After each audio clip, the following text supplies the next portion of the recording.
Olá, pessoal! Nesse vídeo, eu, Cynthia Miller, vou apresentar 4 problemas atuais que impactam os povos e comunidades tradicionais no Brasil e violam seus direitos humanos e fundamentais. Esses assuntos não abrangem todas as questões existentes, mas foram escolhidos por serem relevantes e recorrentes.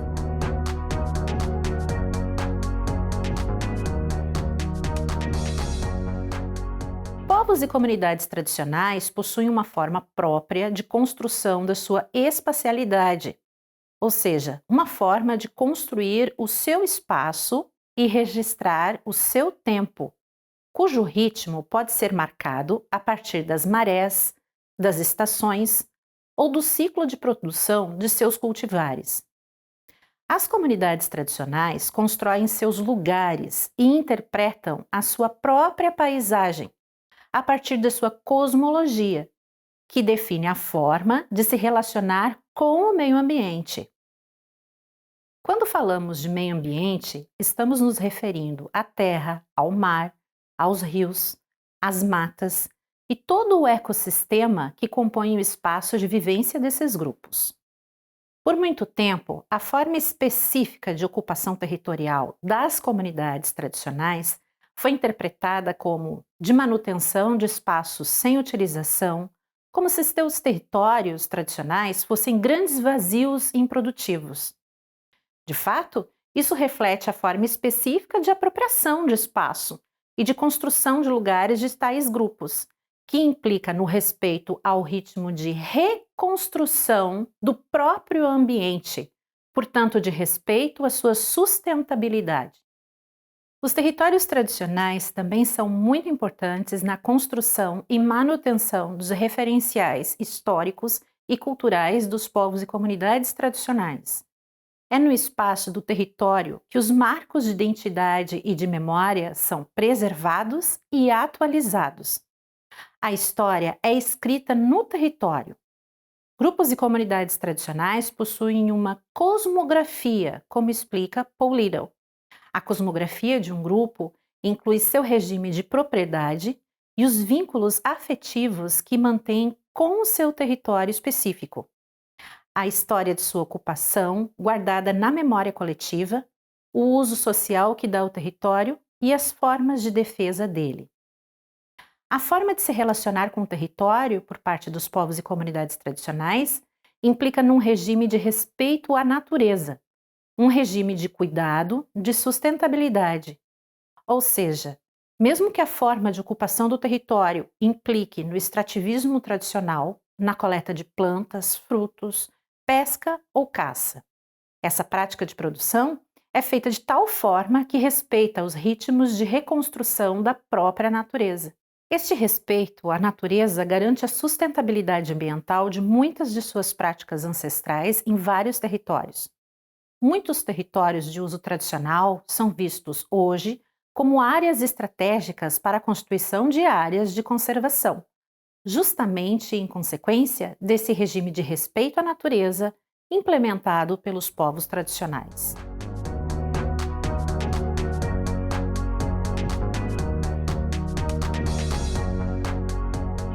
A Convenção 69 da OIT, sobre a qual trabalharemos com mais detalhes na próxima videoaula, garante uma série de direitos para os povos e comunidades tradicionais no Brasil e no mundo.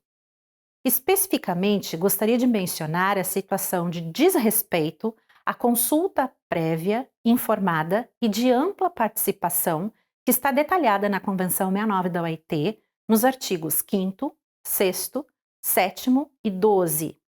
Sua obrigatoriedade já foi tema de decisão no STF, emitida pela ministra Carmen Lúcia em 2019, por exemplo. A Convenção 69 da OIT determina que os governos deverão consultar os povos mediante procedimentos apropriados. Para a consulta, deverão ser estabelecidos meios através dos quais os povos tradicionais possam participar livremente da atividade. Além disso, o mesmo documento determina que o governo deve promover os meios para o pleno desenvolvimento das instituições e de suas iniciativas tradicionais. A consulta prévia é obrigatória também no momento da elaboração de atos administrativos, como a elaboração de regulamentos, procedimentos que versam sobre a regularização fundiária, políticas e programas governamentais destinados aos povos e comunidades tradicionais. Ou seja, não basta organizar e viabilizar a participação, mas deve-se fornecer recursos adequados à compreensão da proposta, alvo da consulta. Todos os atos que venham a provocar efeitos sociais que afetem territórios, práticas cotidianas, crenças, espaços dedicados à produção, convívio e lazer das populações tradicionais devem ser alvo de consulta. O que temos percebido no Brasil é que as consultas prévias não estão sendo realizadas e as comunidades não estão participando, inclusive da construção dos próprios protocolos de consulta.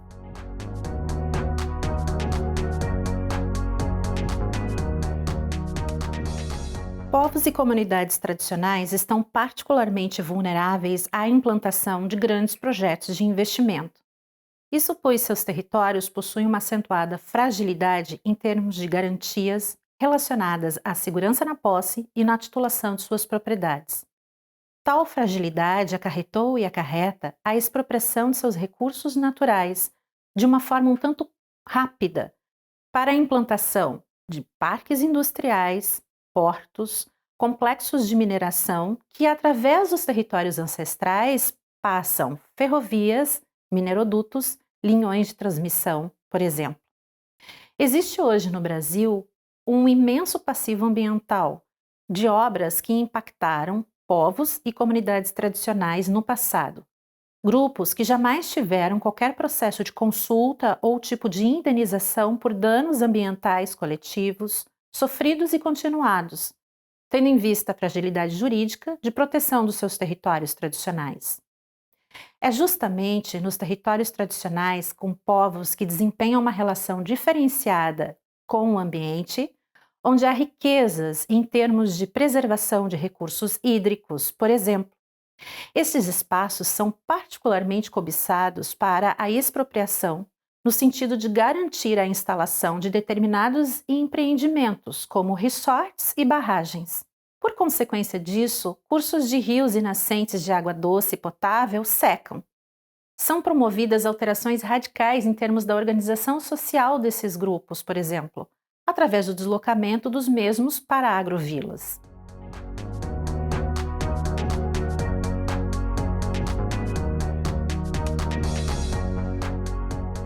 As mudanças climáticas são uma realidade no mundo inteiro. O aumento da temperatura global está relacionado à emissão excessiva de gases do efeito estufa, dentre outras razões. Não há como negar que o Brasil tem sofrido consequências das alterações climáticas e seus efeitos podem repercutir de forma negativa no meio ambiente, na economia, na cultura e na sociedade. Em termos nacionais, o ano de 2023 foi marcado por um período de secas prolongadas na Amazônia, chuvas e ciclones numa quantidade nunca vista na região sul do Brasil. Isso sinaliza uma certa urgência para a elaboração de políticas de prevenção aos efeitos das mudanças climáticas. Os povos e comunidades tradicionais possuem um alto índice de vulnerabilidade climática. Isso porque sua relação com o território e o meio ambiente são muito próximas. As alterações climáticas podem afetar e alterar gravemente a segurança alimentar desses grupos, além de afetar todo o seu sistema sociocultural de interação com o território.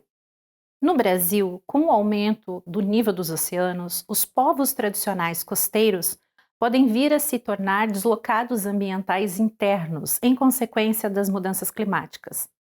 Além disso, tais povos já demonstram sofrer consequências na produção do pescado, pois determinadas espécies de peixes e mariscos estão se tornando cada vez mais escassos. Alguns peixes estão sendo encontrados cada vez mais distantes das costas, o que implica a alteração de técnicas tradicionais de acesso ao alimento e coloca em risco sistemas de produção e a segurança alimentar destes grupos. Os problemas enfrentados pelos povos tradicionais são vários. Espero ter despertado em vocês o interesse por conhecer mais sobre esses temas. Bom estudo!